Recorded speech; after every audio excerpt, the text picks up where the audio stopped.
Durante los 4.500 millones de años de historia de la Tierra, el clima ha cambiado muchas veces. Hubo épocas mucho más cálidas como el Cretácico, hace 100 millones de años, con niveles de ZeO2, 4 a 10 veces más altos que hoy, y eras glaciales profundas como la Tierra bola de nieve hace más de 600 millones de años, cuando el planeta pudo haber estado cubierto casi por completo de hielo.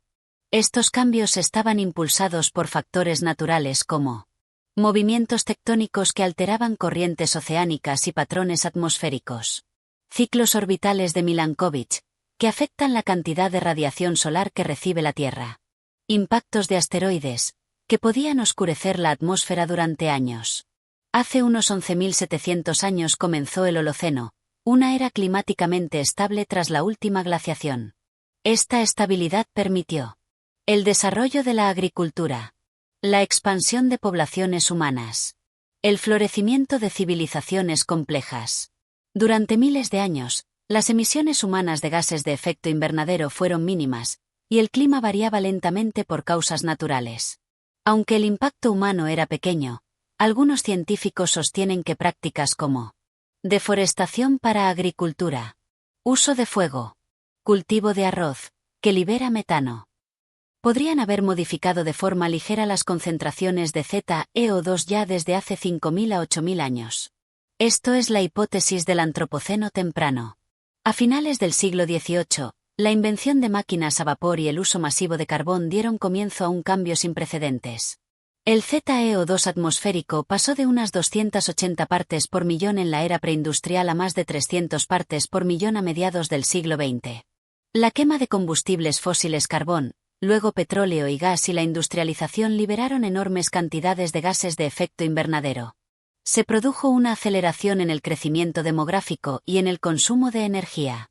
En 1896, Svante Arrhenius ya calculó que duplicar el ZeO2 podría aumentar la temperatura global varios grados, anticipando el concepto de calentamiento global.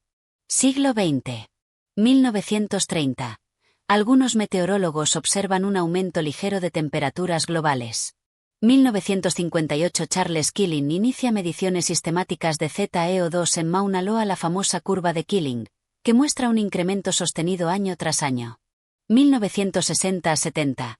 Crece la preocupación por contaminantes y posibles cambios climáticos. Aparecen tanto hipótesis de enfriamiento, por aerosoles, como de calentamiento, por gases de efecto invernadero. 1980. Se acumulan evidencias de calentamiento global. El Dr. James Hansen testifica ante el Congreso de EU en 1988 afirmando que el cambio climático ya había comenzado. 1988. Se crea el IPCC, Panel Intergubernamental sobre Cambio Climático. 1992. Cumbre de Río y creación de la Convención Marco de la ONU sobre Cambio Climático. 1997. Protocolo de Kioto, primer acuerdo vinculante para reducir emisiones, aunque con participación desigual. 2015. Acuerdo de París, donde casi todos los países se comprometen a limitar el calentamiento global a muy por debajo de 2 grados, intentando no superar 1,5 grados. El ZeO2 hectárea ha superado las 420 partes por millón, niveles no vistos en al menos 3 millones de años. La temperatura global ya es aproximadamente 1,2 grados más alta que en la era preindustrial. Olas de calor más intensas y frecuentes. Glaciares y casquetes polares derritiéndose. Subida del nivel del mar. Fenómenos extremos, huracanes más fuertes, sequías, inundaciones. Los científicos advierten de la posibilidad de puntos de no retorno, colapso de la Amazonía, deshielo irreversible de Groenlandia, etc. El cambio climático no es solo un problema ambiental, sino social, económico y ético.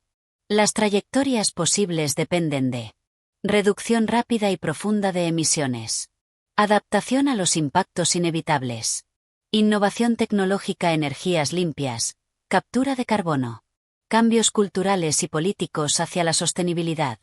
1824. Jean-Baptiste Fourier describe el efecto invernadero por primera vez, al explicar cómo la atmósfera retiene calor. 1856. Eunice Foot demuestra experimentalmente que el ZeO2 atrapa calor, trabajo pionero, pero poco reconocido en su época. 1896. Svante Arrhenius calcula que duplicar el ZeO2 podría aumentar la temperatura global varios grados. Principios y mediados del siglo XX.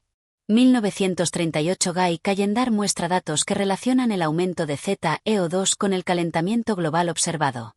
1958 Charles Keeling inicia las mediciones continuas de ZeO2 en Mauna Loa, revelando un aumento anual sostenido curva de Keeling. 1972 Informe del Club de Roma. Los límites del crecimiento advierte sobre crisis ambientales y energéticas. 1979 Primera Conferencia Mundial sobre el Clima en Ginebra. Se reconoce la necesidad de cooperación internacional. Década de 1980 Alerta científica. 1985 Conferencia de Villach, Austria. Concluye que el calentamiento global es real y significativo. 1988 Creación de la Prevención y Control Integrado de la Contaminación. El Panel Intergubernamental sobre Cambio Climático. 1988 James Hansen testifica ante el Congreso de Estados Unidos, diciendo que el calentamiento global ya está ocurriendo. 1989 se crea la Convención Marco de la ONU sobre Cambio Climático. Década de 1990. Primeros intentos de acuerdos. 1992 Cumbre de Río. Más de 150 países firman. 1995 Primer informe del Prevención y Control Integrado de la Contaminación. Confirma que la influencia humana sobre el clima es detectable. 1997 Protocolo de Kioto.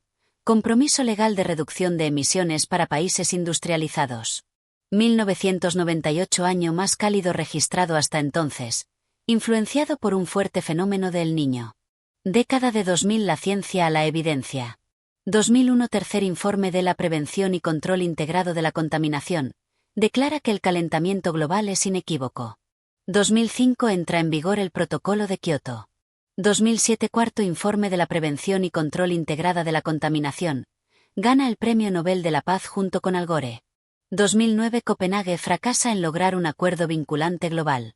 Década de 2010 Consenso global y aumento de impactos. 2013 a 2014 Quinto informe concluye que la actividad humana es la causa principal del calentamiento desde mediados del siglo XX. 2015 Acuerdo de París. Casi todos los países del mundo acuerdan limitar el calentamiento global a menos de 2 grados. 2016 Año más cálido registrado hasta entonces, ligeramente superado después. 2018 Informe especial advierte que superar 1,5 grados tendrá impactos severos. 2019 Movilizaciones climáticas masivas lideradas por jóvenes Greta Thunberg y Fridays for Future. Década de 2020. El tiempo se agota.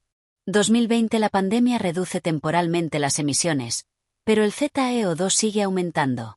2021 Sexto informe Código Rojo para la Humanidad.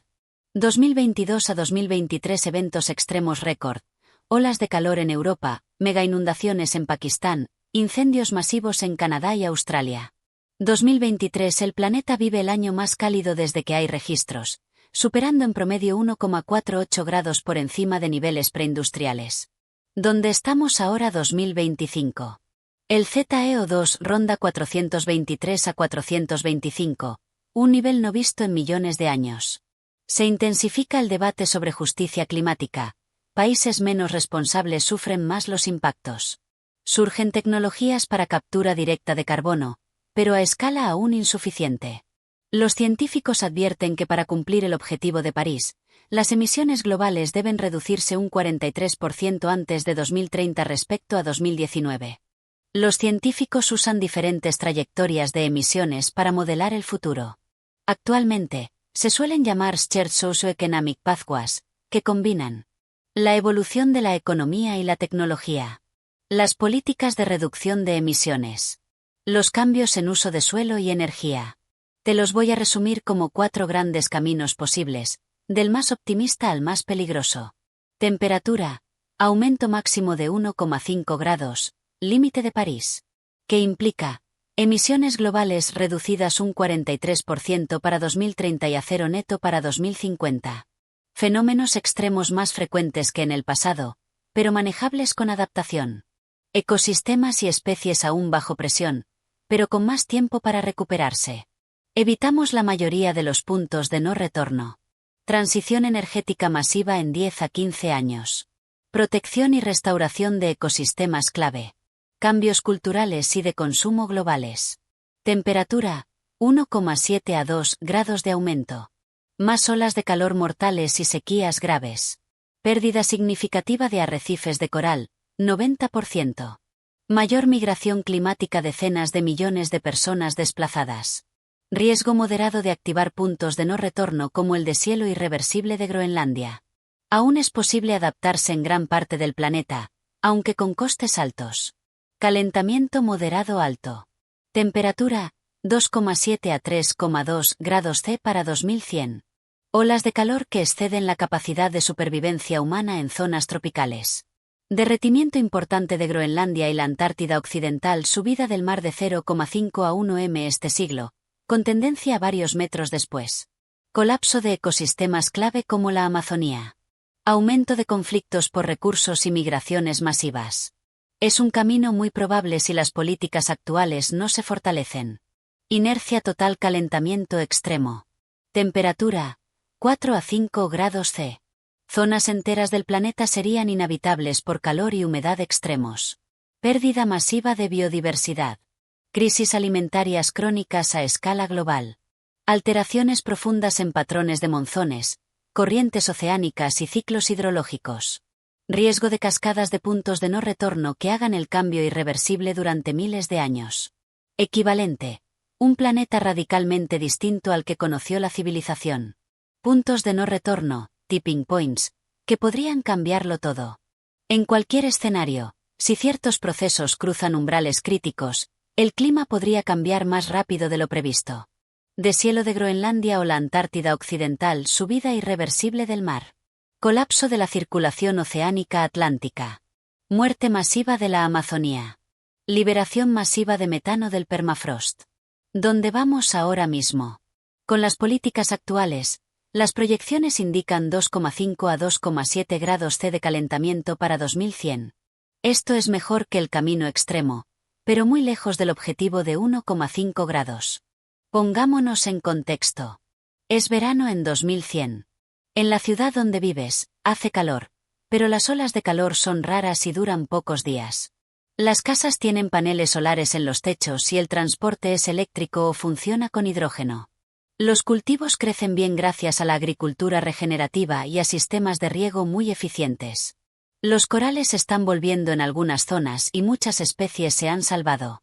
Hubo décadas de esfuerzo, cierre de plantas de carbón, reforestación masiva, cambios en la dieta global y acuerdos internacionales fuertes. El cambio climático no desapareció, pero dejó de crecer. La humanidad aprendió a vivir dentro de los límites del planeta. Es 2085. El verano dura más y es más seco, con olas de calor que duran semanas. Hay ciudades que han tenido que construir cúpulas de sombra y redes de enfriamiento urbano. Los precios de algunos alimentos han subido por sequías, pero aún hay comercio global suficiente para evitar hambrunas masivas. Las costas tienen muros de contención contra el mar, y algunas islas bajas han desaparecido. Hay migración climática, pero los países han logrado cierta cooperación.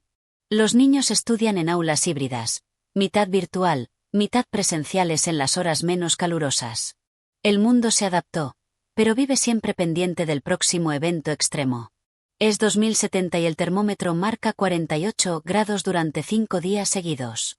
El aire es tan húmedo que salir sin protección térmica es peligroso. Muchas zonas de África, Asia del Sur y Oriente Medio son inhabitables varios meses al año. Las migraciones han cambiado el mapa político. Hay regiones cerradas con muros, mientras otras aceptan refugiados climáticos y reciben ayuda internacional. La Amazonía es ahora una sabana seca, y el nivel del mar ha obligado a abandonar ciudades enteras como Miami y Yakarta. Los alimentos básicos son caros. Comer fruta fresca todo el año es un lujo. La humanidad vive a la defensiva. Es 2150. El mundo que conocíamos ya no existe. El mar ha subido varios metros y ha tragado ciudades históricas. Las zonas tropicales y subtropicales están prácticamente vacías. La mayoría de la población vive en latitudes más frías, en megalópolis densamente planificadas. Las olas de calor duran meses y matan a miles cada temporada. La agricultura tradicional casi ha desaparecido. Los alimentos se producen en instalaciones bajo techo o en laboratorios. El aire, el agua y la sombra son recursos estratégicos. Las tormentas son tan intensas que arrasan regiones enteras. La historia del cambio climático se enseña como advertencia. Así fue como lo dejamos escapar. El cambio climático es, en esencia, la historia de una carrera. Por un lado, la acumulación de gases que hemos liberado desde la revolución industrial. Por el otro, nuestra capacidad para reaccionar antes de que los daños sean irreversibles. Es una historia que empezó con procesos naturales a escala geológica, continuó con un descubrimiento científico casi accidental y desembocó en un reto civilizatorio sin precedentes. Hoy sabemos que no estamos ante un problema del futuro, sino del presente. Las decisiones que se tomen en las próximas 2 décadas marcarán si el siglo XXI será recordado como la era en que dejamos que el clima nos venciera o el momento en que una especie de 8 millones de personas aprendió a cooperar para salvar su único hogar.